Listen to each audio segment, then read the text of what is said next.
Okay, so you've gone to the local mediocre buy because you've got some stuff in your house that you need to connect to the internet.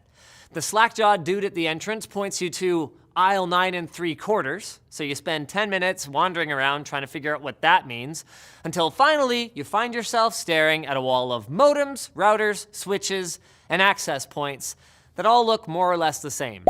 Plastic boxes with some Ethernet ports on them and maybe some antennas. What is the difference between all these gadgets? Well, let's start with the most fundamental piece of equipment you need to get online, the modem. This processes the signal from your internet service provider, or ISP, that's being carried over a phone, cable, fiber, or satellite link, and interfaces with your own home network. If you're just connecting one wired device to the internet, a modem is all you need.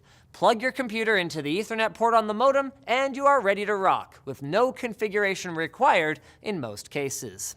But these days, it's far more likely that you have multiple things you want to get online, a whole host of computers, phones, tablets, and game consoles, not to mention that smart fridge that you're having second thoughts about. This is where a router comes in.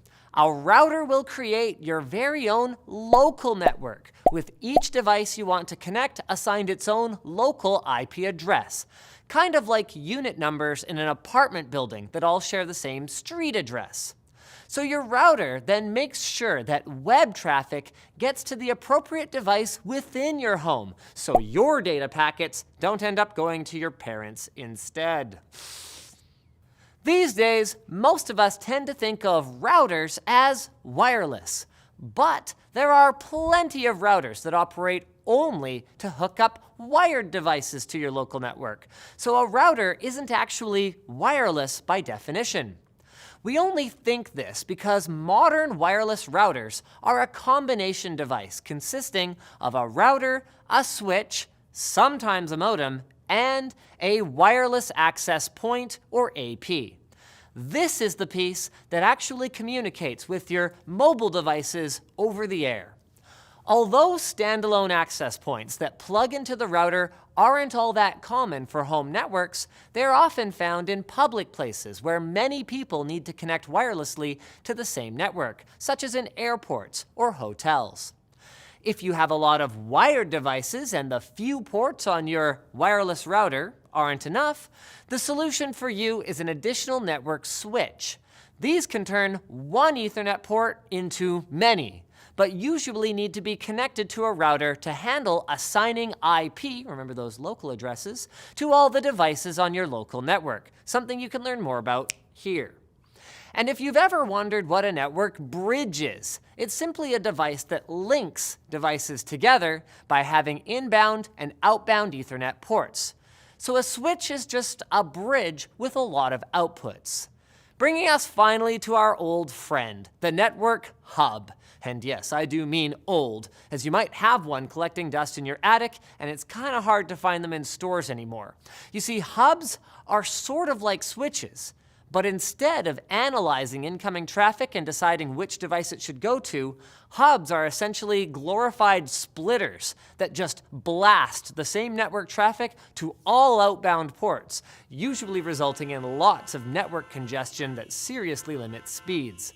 Because of this significant shortcoming, hubs were phased out in favor of more intelligent switches as network and internet speeds increased. So if you do happen to see one on sale somewhere, it's almost always better to opt for a switch instead, unless you really like old tech and you store everything on zip drives, just to be contrarian.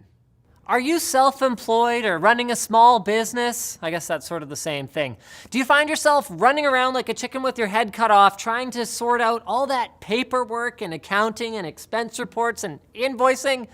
Well, that stuff sucks. And FreshBooks is all about making it not suck anymore. FreshBooks actually recently launched an all-new version of their cloud accounting software that is designed to make your life more organized, more efficient, and therefore easier. FreshBooks is designed for people who aren't necessarily numbers people. It allows you to track expenses, track your hours, send professional-looking invoices in seconds, and accept payment on your terms. So you could take deposits up front if you were a painter, for example, or you can take the whole thing at the end, but eliminate that stupid guessing game where you send someone an invoice and they're like, oh yeah, I didn't get it or whatever, because FreshBooks lets you see when they've seen your invoice and they can even pay through the platform. They've also got a card reader now as well.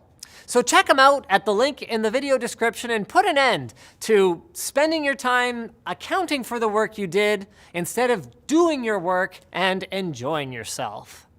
So thanks for watching, guys. Like, dislike, check out our other channels, comment with video suggestions, and subscribe.